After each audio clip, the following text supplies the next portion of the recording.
পড়ার কোনো ক্ষমতা থাকবে না, হাত লাগতে পারবেন না, পাও লাগতে পারবেন না, আপনার গালি বেয়ে পানি পড়ে যাবে। আপনার সন্তানগুলো জমিনের মধ্যে আব্বা আব্বা বলে কাঁদবে, আপনি সাড়া দিতে পারবেন না। আমার মা যেদিন বিদায় নিয়েছে, মা গো মা একটু কথা বলে, মা কথা বলতে পারে নাই। আল্লাহু আকবার, আল্লাহু আকবার। আমার বন্ধুরা, বাবারা আমার, ওই জমজমা বাদশা ডাক দিয়ে বলল, হুজুর আমার রুহুটা একবার মাথার উপর উঠে একবার পায়ের নিচে নামে, এইভাবে দৌড়াদৌড়ি করতেছে, দৌড়াদৌড়ি করতেছে। আজরাইল এত জোরে আমার রুহুটা ধরে টান মেরেছে, আমার নাড়ি বুড়িগুলো ছিঁড়ে গেছে, আমার নিথুন দেহটা জমিনের মধ্যে পড়ে আছে। আল্লাহর কসম হুজুর, আমার সন্তানগুলো কাঁদে, আমার প্রজারা কাঁদে, আমি সব কিছু তাকাইয়া দেখেছি, কিন্তু কথা বলার কোনো ক্ষমতা নাই। কবরের আলোচনা দিয়েছে, এই নাজিরপুরে কবরস্থান আছে কি নাই? কার কার মা নাই হাত তোলেন। আহা, আল্লাহু আকবার, আল্লাহু আকবার। কার কার বাবা নাই হাত তোলেন। এবার আমি আপনাদের কাছে জানতে চাই, বলেন কারা মাও নাই এবং বাবাও নাই? এখন আমিও হাত তুলতে হবে, কারণ রে যুবক, আমার মাও নাই, আমারও যে বাবা নাই, এটা আমার চিন্তা। আমি একদিন মরতে হবে। আজ আমার গাড়িটা ব্রাহ্মণবাড়িয়ার রাস্তা খারাপ হওয়ার কারণে রাস্তার কাজ চলিতেছে, গাড়িটা একটু সমস্যা হওয়ার কারণে আমি বাকি রাস্তাটুকু মাহফিলটা ধরার জন্য অতি দ্রুত বাইকে এসেছি। মনে মনে ভেবেছি, কখন জানি একটা গাড়ি এসে আমাকে পিষে ফেলে, না জানি মাহফিলে যাওয়ার আগে আমার মৃত্যু হয়। কারণ আল্লাহ রাসূল বলেছে, বাঁচার আশা কইরো না, তোমার মনের মধ্যে এটাই রাখো যে আজরাইল তোমার কাছে কখন চলে আসবে, এই অপেক্ষা করো। আল্লাহর নবী হযরত ঈসা রূহুল্লাহ মরুভূমির রাস্তা দিয়ে যাচ্ছে, যিনি মরা মানুষ জিন্দা করতে পারত, চিৎকার করে কন্যা আল্লাহু আকবার। আল্লাহর নবী হযরত ঈসা নবী, তিনি যখন বলতো কুম বি ইজনিল্লাহ, আল্লাহর হুকুমে মরা মানুষ জিন্দা হয়ে যাও, আল্লাহর হুকুমে মরা মানুষ জিন্দা হয়ে যেত, চিৎকার করে কন্যা আল্লাহু আকবার। আমার বন্ধুরা, হযরত ঈসা রূহুল্লাহ মরুভূমির রাস্তা দিয়ে যাওয়ার সময় মরা মানুষের মাথার খুলি পেলেন। আল্লাহু আকবার। একদিন মরতে হবে কি হবে না? এই মাটির দেহ মাটি খাবে, কিসের বড়াই তা নিয়ে, হায়রে মাটির দেহ মাটি খাবে, কিসের বড়াই তা নিয়ে। বিসমিল্লাহির রহমানির রহিম। আইনামা তাকুনু ইউদরিকুমুল মাউত ওয়ালাউ কুনতুম ফি বুরুজিন মুশাইয়াদা। কোথায় যাবি রে যুবক, কোথায় পাইবি? আল্লাহ কয় আইনামা তাকুনু, কোথায় যাবি? মউত থেকে তুমি যেখানে যাও, মরণ তোমাকে তাড়া করবে, চিৎকার করে কন্যা আল্লাহু আকবার। এই মাটির দেহ মাটি খাবে কিসের বড়াইটা দিয়ে বলেন মাটির মাটি খাবে কিসের বড়াইটা এই রূপ লাবণ্য ধন দৌলত বলেন রূপ ধন দৌলত কি লাভ হবে তা দিয়ে মাটির দেহ মাটি খাবে কিসের বড়াইটা দিয়ে বলেন মাটির মাটি খাবে কিসের বড়াই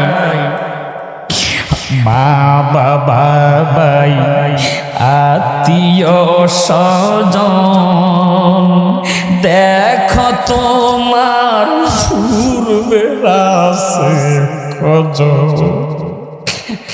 আমার মাও ছিল রে বাবাও ছিল আজকে ঘরের মধ্যে মাও নাই রে আমার বাবাও নাই ও যুবক একদিন দেখবে তোমার মা নাই তোমার বাবাও নাই তুমি যদি বিয়ে করো তোমার সন্তান আসবে তখন তারাও একদিন এতিম হয়ে যাবে তুমিও কবরবাসী হয়ে যাবে আল্লাহু আকবার মা বাবা ভাই বোন কি আত্মীয় স্বজন দেখো তোমার পূর্বের আছে কজন তাদেরও ছিল শক্তি বা বাহাদুরি কথাগণ ঠিক না বেঠি তাদেরও ছিল শক্তি বা বাহাদুরি কোথায় গেল সে সকল আয়োজন এমনি করে যাবে চলে বলেন এমনি যাবে চলে বলেন এখুনি করে যাবে চলে রবে না কেহু ডানে বামে মাটির দেহ মাটি খাবে কিসের বড়াইটা নিয়ে হায়রে মাটির দেহ মাটি খাবে কিসের বড়াইটা নিয়ে আল্লাহু আকবার কোন আল্লাহু আকবার না পরমানির সব কটা দরজাতে কড়া নেড়ে চ মন চাহে অজুহাতে মন্দ কাজে সবার আগে ছিলে তুমি আজকে মাহফিলে টাকা দিতে চায় না মন্দ কাজ করলে গানের অনুষ্ঠান করলে ঠিকই টাকা পয়সা দেয় কথা কোন ঠিক না বেঠি না পরমানির সব কটা দরজাতে কড়া নেড়েছ মন চাহে অজুহাতে মন্দ কাজে ছিলে তুমি সবার আগে খোদার ডর ভয় ছিল না তোমারে দিলে এমন জীবন হইলে মরণ এমন জীবন হইলে মরণ বলেন এমন জীবন হইলে মরণ ফুড়বে কব রে গিয়ে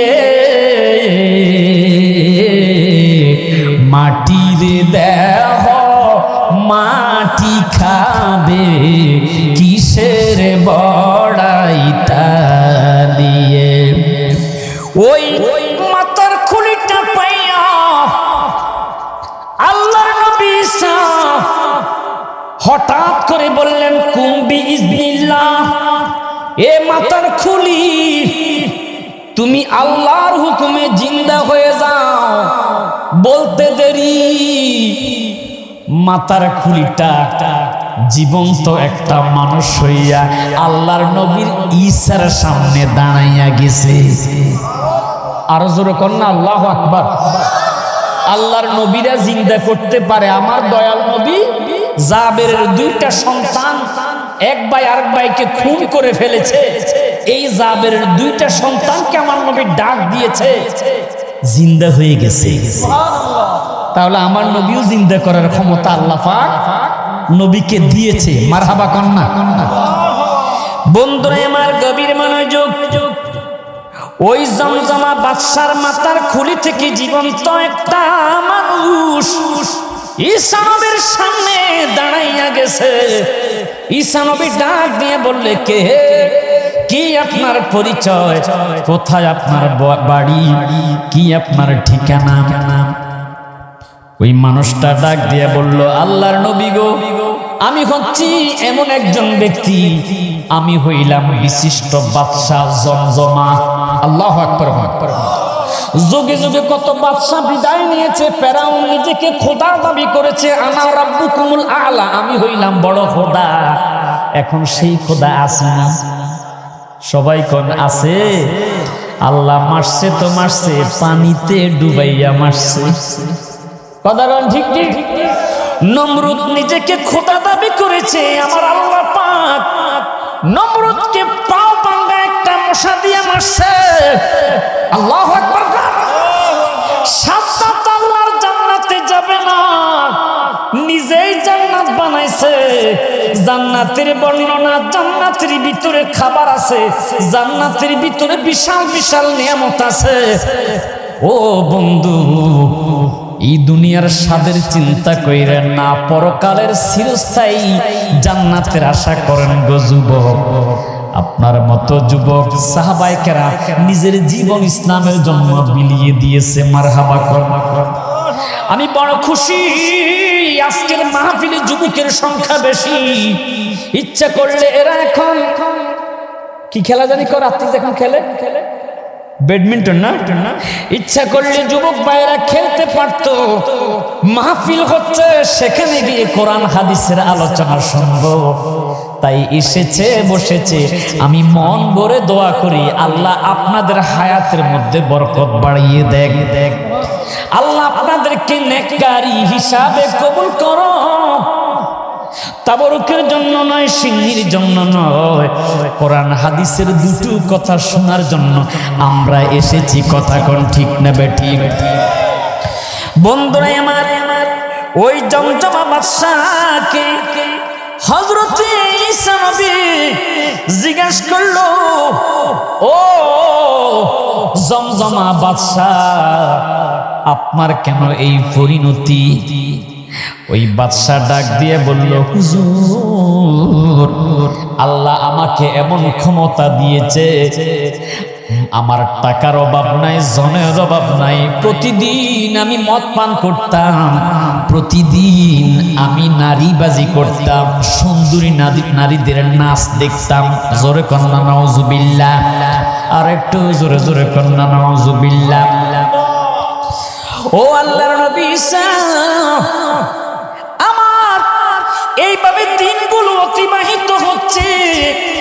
দৈনিক আমার আনন্দের মাধ্যমে দিনগুলো কাটে। ফজরের সময় হয়, ফজর পড়ে না এমন মুসলমান আসেনি। ফজরের সময় ফুটবলের মতো ঘুমাইয়া থাকে, যোহরের সময় কাজে থাকে অথবা খেলাধুলা থাকে, আসরের সময় বন্ধুদের আড্ডায় থাকে, মাগরিবের সময় সায়ের আড্ডায় থাকে, এশার সময় খেলায় মত্ত। এইভাবে হেলায় হেলায় দিনগুলো কেটে 5 ওয়াক্ত নামাজের উইকেট শেষ করে। কথা কোন ঠিক না বেঠি? আল্লাহ রাসূল বলেছে, খামসু সালাওয়াতিন ইফতারাদাহুন আল্লাহ, 5 ওয়াক্ত নামাজ আল্লাহ তোমার উপর ফরজ করেছে।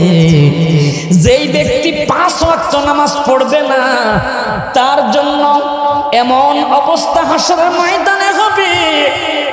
বন্ধুরে আমার, ফেরাউন, হামান, উবাই ইবনে খালফের সাথে তার হাসর হবে, জোরে কন্যা নাউজুবিল্লাহ, আর একটু জোরে কন্যা নাউজুবিল্লাহ। বাদশা জমজমা ডাক দিয়া কয়, হুজুর ইবাদত করার সময় পাই না আনন্দের কারণে। নাউজুবিল্লাহ কোন, আর একটু জোরে কন্যা নাউজুবিল্লাহ। এইভাবে দিনগুলো যাচ্ছে। হঠাৎ করে আমি তাকাইয়া দেখলাম গো, সুম্মা ইয়াজিউ মালাকুল মাউত, আমার কাছে আজরাইল এসে দাঁড়াইয়া গেছে। হুজুর হাত্তা ইয়াজলিসা ইনদা রাসিহি, আমি জমজমা বাদশার মাথার কাছে মালাকুল মউত দাঁড়াইছে। তাকাইয়া দেখলাম মালাকুল মউত আজরাইলের পাওয়াটা জমিনে, মাথাটা মনে হয় যেন আকাশের মধ্যে।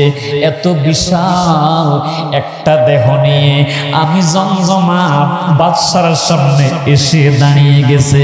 ও নাজিরপুরের যুবক ভাইয়েরা, আমি আপনাদের কাছে জানতে চাই, বলেন আপনাদের কাছে একদিন আজরাইল আসবে কি আসবে না? কার কার কাছে আজরাইল আসবে না হাত তুলে দেখান। ওরে প্রেমিকেরা দিশেহারা মরণের ভয় করে না, প্রেমিত মরে না। এত আবেগে পড়ে গেছেন, আপনার কাছে আজরাইল আসবে না, ঠাস করে হাতটা তুলে দিছেন। এরকম কত বাদশা দেখছি, কত বাদশার জীবনী খুলে দেখেছি তার কাছে আজরাইল আসবে না। সাদ্দাত নিজেই জান্নাত বানাইছে, আজরাইল তার কাছে আসবে না। অনেক কষ্টে জান্নাত বানাইয়া জান্নাত উদ্বোধন করার জন্য সৈন্য নিয়ে গেলেন। জান্নাতের সিঁড়ির উপরে এক কদম, বাহিরে আরেক কদম। হঠাৎ করে তাকিয়ে দেখলো অচেনা একজন বৃদ্ধ লোক এসে ডাক দিয়ে কয়, বাদশা আপনার সাথে একটু কথা আছে, বলার সময় কি হবে? কে তুমি? এত সাদের জান্নাত বানিয়েছে, এখন উদ্বোধন করব, কথা বলার টাইম নেই। এরকম কত নেতা আছে কি নেই? কথা কোন আছে কি নাই? গরিব দেখলে ফাত্তা দেয় না, আবার ডাঁটওয়ালা গেলে ঠিক হয়ে ফাত্তা দেয়। কথা কোন ঠিক ঠিক? এরকম কত নেতা রে আল্লাহ পাক সাইজ করে ফেলেছে। কষ্ট নিতেছেন বাবা, কষ্ট পাচ্ছেন আপনারা? কথা করে এরকম অহংকারী নেতা আছে কি নেই? ও বাদশা, আপনার সাথে আমি একটু কথা বলবো। কয় কিসের কথা? আপনার কানটা একটু আমার মুখের কাছে আনেন। আমরা কই কানে কানে কথা, আসলে কি কানে কথা কইতে পারে? বলবেন কানে মুখে কথা।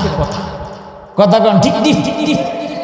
বাদশা সাদ্দাত যেই মাত্র তার কানটা ওই বৃদ্ধ লোকের মুখের সামনে নিছে রে, ফুসফুস পিস পিস করে ডাক দিয়া কয়, বাদশা আমি হইলাম মালাকুল মউত আজরাইল।